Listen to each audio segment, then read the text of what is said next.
Good afternoon. My name is Elaine Knowles, and since this is Black History Month, I decided to speak on someone that some of you might have heard of, others may not know.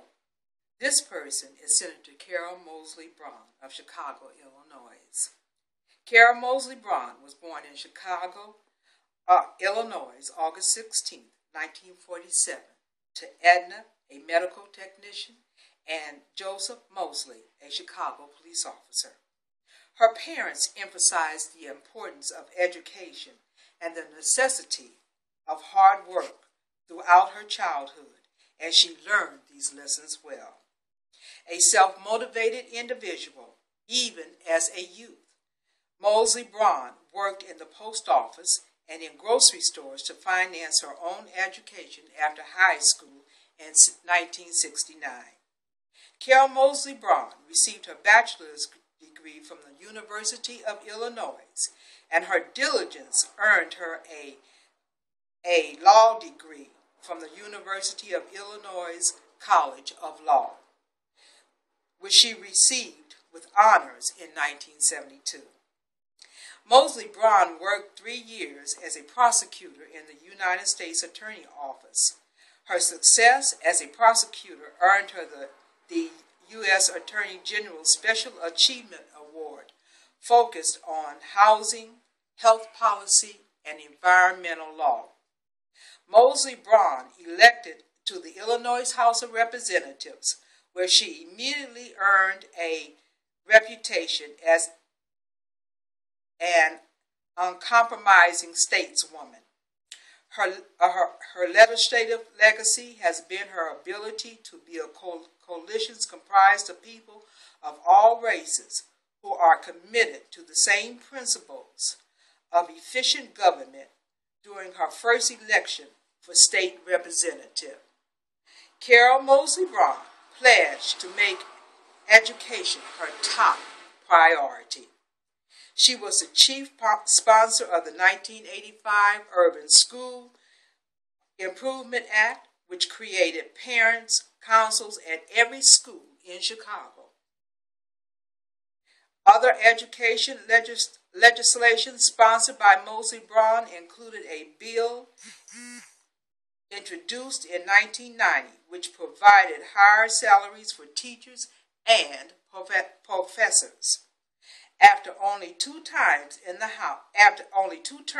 House, Carol Mosley Braun became the first African American in Illinois history to serve as assistant majority leader.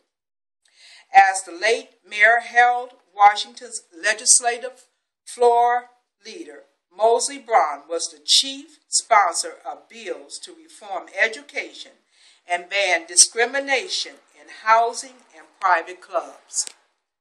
For each of her 10 years in the legislature, Carol Mosley Braun received the Best Legislature Award given by the Independent Voters of Illinois Independent Precinct Organization. On November 3, 1993, Carol Mosley Braun became the first African American female elected to the U.S. Senate, and I can proudly say that I was one of those voters. Her victory represented the opening of a new world of opportunity to African Americans, as she was only the second African American elected to the United States Senate. Upon taking office, she was Judiciary Committee in Banking, Housing, and Urban Affairs Committee, and the Small Business Community. During her term, Carol Mosley Braun was a strong companion of health care and education education reform in 1994. She authored the Education Infrastructure Act, designed to channel education funds into the areas most needed by low-income communities.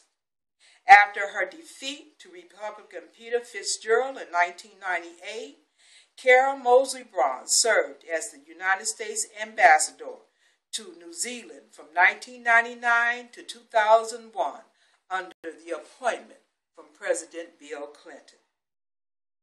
In 2003, she campaigned for the Democratic presidential nomination, and Carol Mosley Braun opposed the war in Iraq and spoke out about the country's economic situation. But she dropped out of the race in early 2004 after failing to garner enough support, and endorsed Harold Dean. Since, as a senator, Carol Mosley Braun tackled many issues, including women's rights and civil rights. She served on several committees, including the powerful Senate Finance Committee.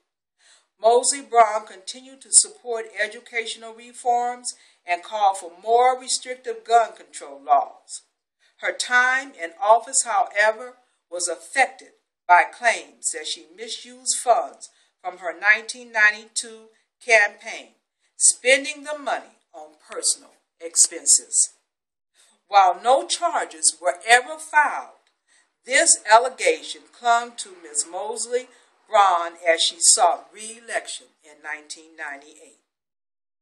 Since then, Mosley Braun has been working as a business consultant and started an organic foods company called Good Foods Organic. She has one child, a son named Michael, from her marriage to Michael Braun, which ended in divorce, and they were married from 1973 to 1986. In conclusion, I believe that Ms. Carol Mosley Braun loved the state and the people she represented and worked for. And as she so quaintly and distinctively has said, I did the best I could with what I had, and she did. Are there any questions? If not, I thank you for your attention. Thank you.